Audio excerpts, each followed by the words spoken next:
The galactic hegemony had ruled unchallenged for 3 centuries. Their sleek vessels, powered by quantum fold drives and equipped with graviton weapons, were unmatched across 17,000 star systems. No species dared oppose them. No civilization questioned their authority. Admiral Zextral stood on the command deck of the Dominant Will, flagship of the hegemony's 3rd expansion fleet. His scaled skin gleamed under the bridge's blue lights, 6-fingered hands clasped behind his back as he gazed at the unremarkable planet on the view screen. "Explain again why we're inspecting this worthless rock," he said, mandibles clicking with irritation. Commander Vesh bowed slightly. "Long-range scans detected unusual energy fluctuations, Admiral. The readings match no known technology in our database." Zextral's inner eyelids narrowed. "In the 300 years since the Great Purge, when humanity was driven to near extinction, we catalogued every technological signature in the known galaxy. Unknown readings are concerning." He paused. "This was human territory once, wasn't it?" "Yes, Admiral. One of their frontier worlds. Records show we sterilized it during the Purge. Nothing should remain functional. Yet something is active down there. Something old. Prepare a scout team. I want answers, not theories." Hours later, Commander Vesh returned, ashen-faced. "Admiral, you need to see this immediately." The footage from the surface reconnaissance drones showed what appeared to be an abandoned human mining facility. As they penetrated deeper, vast underground chambers stretched for kilometers. Inside those chambers lay hundreds of ships, neither the primitive vessels of the Purge era nor anything matching hegemony designs, but something ancient yet somehow more advanced. And they were powering up. "How is this possible?" Zextral whispered. "The humans were nothing. Barely capable of interstellar flight when we crushed them." "These vessels predate the Purge by centuries, Admiral," Vesh replied.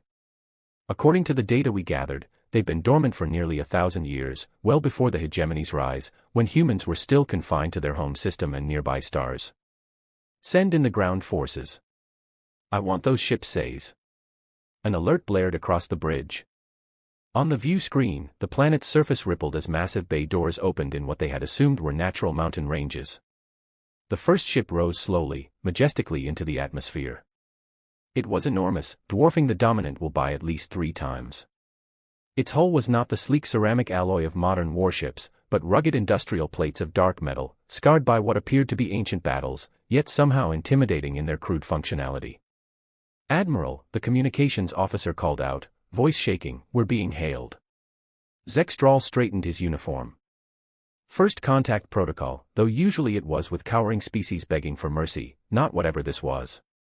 On screen, the being that appeared was undeniably human, though not like the desperate remnants the hegemony occasionally encountered in the galaxy's outer reaches.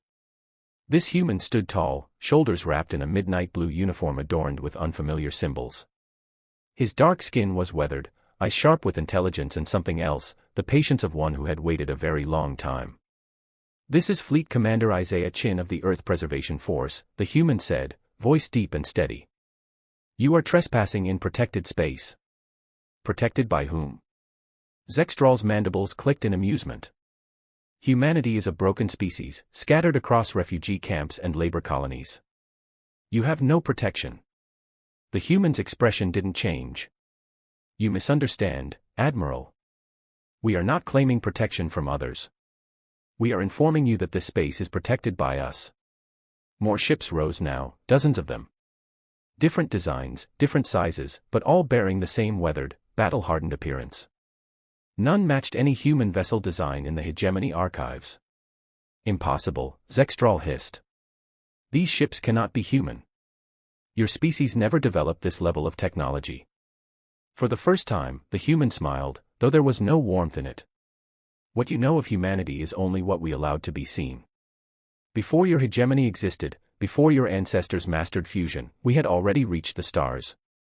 We had already fought our wars, built our empires, and learned the cost of unchecked expansion. On the tactical display, the ancient vessels took up formation, their movement precise and coordinated, proof of extensive military experience."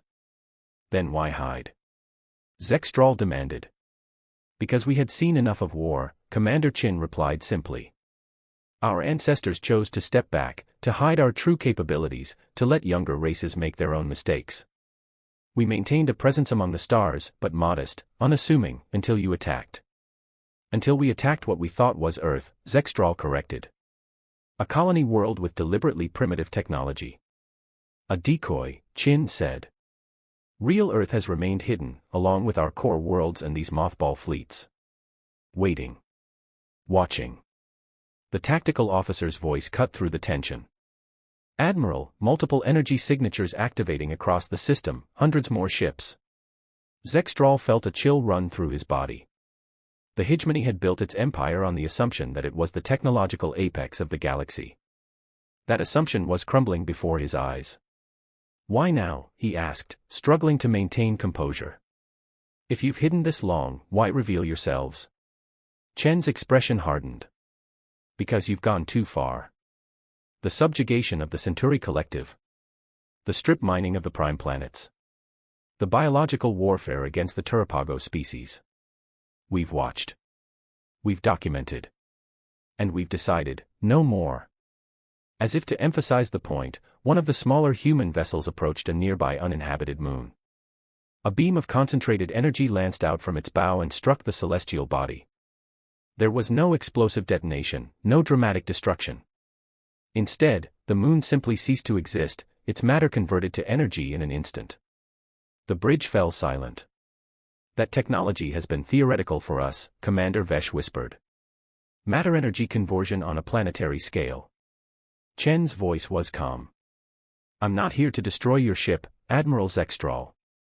I'm here to deliver a message: the era of the hegemony's unchecked expansion is over. Humanity is returning to the galactic stage, not as conquerors, but as guardians of balance. The transmission cut off. The human vessels began moving away, their engines leaving trails of blue-white energy that defied known physics. Admiral Zextral, master of the Third Expansion Fleet and conqueror of 86 star systems, felt something he hadn't experienced since his hatchling days: fear. Plot a course for the capital, he ordered quietly. Maximum speed. In the Grand Hall of the Hegemony, 17 species convened in tiered seating around a central platform. Admiral Zextral stood at attention, awaiting judgment after delivering his report. Supreme Overlord Vex Merrill, ancient even by the standards of his long-lived species, leaned forward on his crystalline throne. His exoskeleton had long faded from vibrant blue to pale gray, but his eyes remained sharp and calculating. You expect us to believe, the Overlord said, voice resonant in the chamber's perfect acoustics, that a supposedly extinct race has been hiding advanced technology capable of neutralizing our vessels without effort. I have provided all sensor data, Excellency, Zextral replied, mandibles tight with tension. The footage is unaltered. The Overlord gestured, and a holographic display activated above the platform. The assembled representatives watched again as ancient human vessels emerged from hiding and demonstrated power beyond anything in the hegemony's arsenal. If this is true, hissed Counselor Shrek of the Vespa Dominion, we face an existential threat. Not necessarily, Ambassador Lore of the Selene Depths countered. The human spoke of balance, not conquest. Perhaps negotiation. General Cross slammed his armored fist on the rail. We are the hegemony. We do not negotiate with lesser species. The Overlord raised a hand, silencing the chamber. What do our intelligence services know of these humans? Their true capabilities. Their numbers. Director Nish of Central Intelligence rose. Very little, Excellency. We believe their home world was destroyed during the Purge. Our archives mention ancient human conflict ceasing approximately 1,200 years ago, coinciding with what the records call the Great Retreat. We assumed it referred to technological regression. Now it appears to have been a deliberate withdrawal, along with reserves of hidden fleets. The Overlord's inner eyelids flickered, a sign of deep concern. 2 weeks, he said softly. They arrive in 2 weeks to formalize relations. We must prepare for all possibilities. 7 light-years from the hegemony capital, aboard the human command vessel Remembrance, Fleet Commander Isaiah Chin studied the tactical displays showing the massive buildup of hegemony forces. They're mobilizing everything, noted his second-in-command, Captain Maya Okafor. 20,000 vessels at last count. Chin nodded. Predictable. The hegemony has maintained control through military supremacy for too long. They don't know any other way. The diplomatic team is ready, Maya reported. Grand Counselor Rodriguez is eager to begin negotiations. Chen's expression was thoughtful. Did I make a mistake revealing ourselves instead of continuing to watch? Maya considered. You saw the data. 86 species extinct or endangered under hegemony expansion in the past century alone. 3 habitable worlds rendered sterile for resource extraction. The time of watching had to end. A soft chime announced another presence. The holographic figure of Arya, advanced recursive intelligence algorithm, materialized nearby. Fleet status update, she announced. All 27 preservation fleets are at activation level 3. The Arcturus and Sirius contingent report ready for deployment if needed. Probability of hegemony aggression stands at 72.4%. Chin exchanged a glance with Maya. What would you recommend? Demonstration, Arya replied immediately. Something beyond what we've shown already. Something that makes those 20,000 ships irrelevant. Chen sighed. The Guardian. It might be necessary. Maya agreed reluctantly. Chen nodded. Prepare it. But pray we don't need it. 2 weeks passed with agonizing slowness. The hegemony capital world of Jeraim bristled with defenses. Every civilian with military training was activated, and planetary shields never before deemed necessary were hurriedly brought online. When the human diplomatic fleet arrived, it was deliberately modest, 5 vessels only, with the Remembrance at its center. But what they lacked in numbers, they made up for in presence. The vessels moved with impossible precision, their ancient hulls radiating power readings that sent hegemony sensors into confusion. In the Grand Hall, Supreme Overlord Vex Merrill sat rigid on his throne, surrounded by his council and backed by the combined fleet admirals. Though outwardly calm, his inner thoughts churned with strategies, contingencies, and one overwhelming question: could the hegemony survive what was coming? The human delegation entered without fanfare. 7 figures in simple blue uniforms led by a silver-haired woman whose bearing radiated quiet authority. Grand Counselor Alina Rodriguez of the Earth Preservation Council, she introduced herself with a slight bow. The Overlord inclined his head fractionally. You stand before the combined might of 17,000 star systems, Rodriguez said, diplomatic but unyielding. And you stand at a crossroads, she continued. The path you choose today will echo across generations. General Krog growled, threats already, Counselor. Not threats, Rodriguez corrected calmly. Context. For nearly 3 centuries, your hegemony has expanded unchecked, consuming resources, subjugating species, steering the galaxy toward homogeneity. We observed, documented, and waited, hoping you would find balance on your own. She gestured, and a holographic display blossomed in the center of the hall, countless images of hegemony conquests, ecological devastation, species extinction. But balance never came. So now we offer a choice: adapt to a new reality where power is shared, diversity protected, or face a force your ancestors once feared enough to erase from history. The Overlord's mandibles clicked softly. Bold words for a species whose visible presence is 5 ships. Would you like to see more? Rodriguez asked. Before anyone could respond, the chamber's main display activated, showing real-time footage from orbit. Through the field of hegemony vessels, space itself seemed to ripple, distort, and then tear open. What emerged was not a conventional ship, but a structure, a lattice of dark material that expanded until it dwarfed even the largest dreadnought. At its center pulsed a light shifting through colors no one in the chamber had words to describe. The Guardian, Rodriguez said softly. Built during what your historians call the Human Extinction War, a conflict not with your people, but with something far older. Something that sleeps now, thanks to our ancestors' sacrifice. What is it? The Overlord finally asked.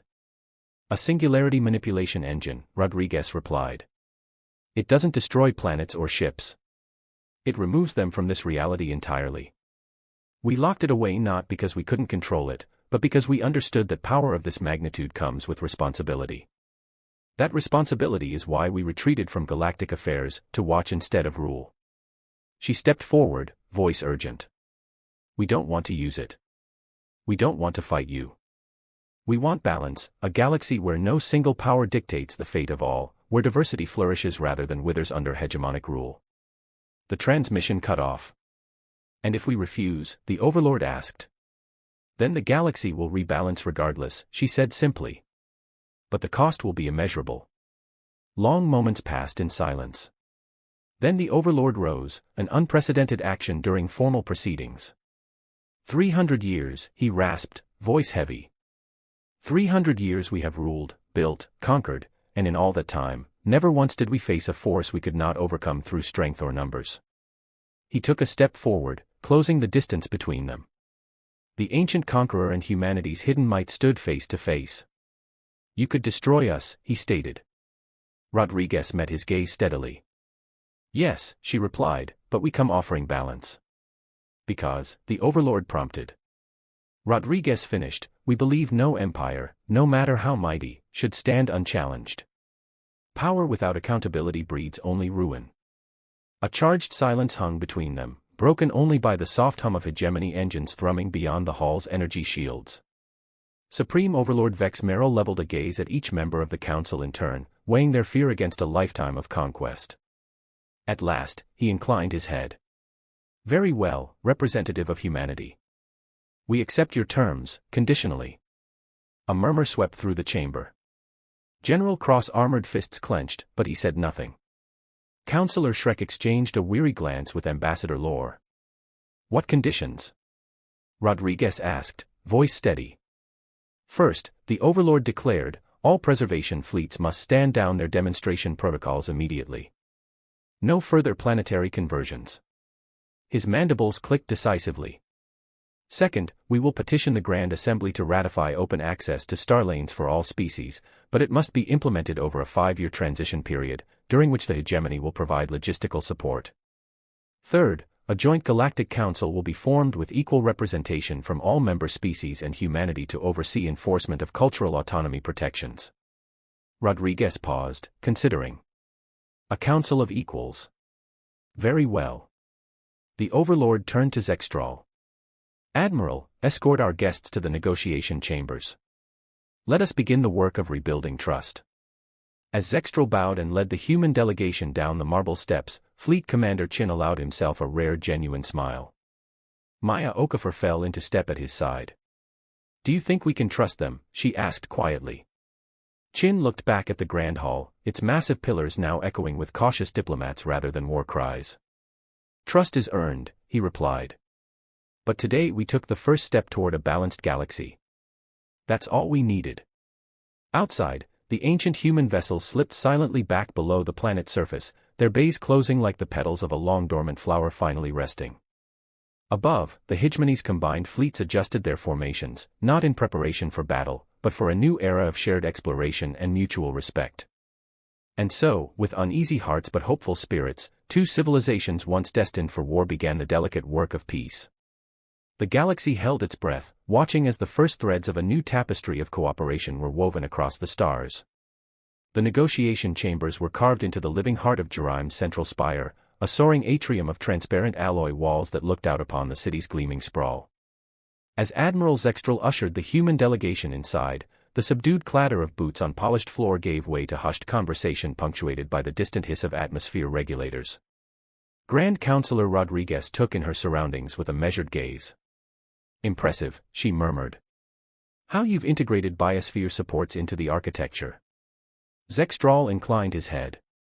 We borrow the best of each world we conquer, he replied dryly. But today, we hope to learn rather than take. Behind them, Supreme Overlord Merrill and Director Nish joined the group. The Overlord's presence radiated centuries of authority, yet his posture held a tentative openness. He gestured toward the central table, a seamless hexagonal disk that floated a half-meter above the ground, its surface gleaming with holographic interfaces. Let us begin, Merrill intoned. First order of business, Starlane access. We propose to deactivate regional blockades within standard star chart 6 months from now, with full transition in 5 years as stipulated. Rodriguez nodded, tapping a fingertip on the table's edge.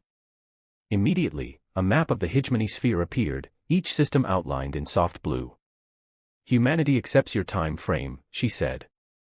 However, we request the formation of joint survey teams composed of hegemony and preservation force personnel to ensure safe mapping and resource assessments. Cooperation now will build mutual confidence. General Cross scowled but did not interrupt. Director Nish exchanged a glance with Merrill, who considered the proposal before nodding. Accepted, he declared. Next, the question of cultural autonomy arose. Counselor Shrek voiced the hegemony's concern. Our colonies have developed under guided integration. Will humanity truly respect our developmental oversight, or is this a veiled pretext for interference? Rodriguez's dark eyes met his. Respect is not an abstraction, she answered. We propose the first Cultural Council session be held within 3 local cycles, hosted on Earth's historic world of Elysium, once the cradle of human diversity. There, each species may present its heritage, laws, and values in our preserved archives. From that foundation, we will craft protections tailored to each civilization's needs. A ripple of surprise passed through the council. Ambassador Lore of the Selene Depths spoke first. An open archival session on Earth itself. Bold, but I see its merit. Our people shall have direct voice. The Overlord rose from his seat. So be it, he decreed. We shall schedule the Elysium Summit, and as for the matter of prohibited genocide, we shall ratify the amendment to the Hegemony Charter immediately, banning weapons of mass extermination and biological warfare. At Rodriguez's subtle nod, Zextral felt tension ease across the chamber. The greatest hurdles, Starlane access, cultural autonomy, and an end to genocidal arms, had been bridged in a single sitting. Yet as dignitaries stood to disperse, Rodriguez paused. One final matter, she said. All eyes turned back to her. Trust cannot be decreed. It must be demonstrated. In that spirit, let us arrange a joint exercise, Hegemony and Preservation Force vessels working in tandem to quell the solar flare storms in the Caldera Belt. The systems there face catastrophic electromagnetic surges next cycle, and our combined fleet could save billions of lives. Silence fell, a joint exercise, an act of faith requiring Hegemony captains to coordinate maneuvers with the very ships they once would have destroyed. Then Supreme Overlord Merrill leaned forward, a slow smile creasing his worn mandibles. If our unity can save lives where mere power would have caused death, then let it be so. Council, prepare the task force. Outside the spire, sunlight glinted off thousands of ships already reconfiguring their pylons and boosters. On the bridge of the Remembrance, Chin allowed himself a rare moment of relief. Maya Okafor watched him. What next? She asked softly. He shook his head, but his lips curved upward. We show them what cooperation can do. Moments later, the newly combined fleet leapt into hyperspace, bound for the Caldera Belt. As the stars streaked by, humans and Hegemony officers alike braced for their first joint mission, not a battle for supremacy, but a rescue born of unity. And across the galaxy, those watching on distant worlds dared to believe that perhaps a new era had truly begun.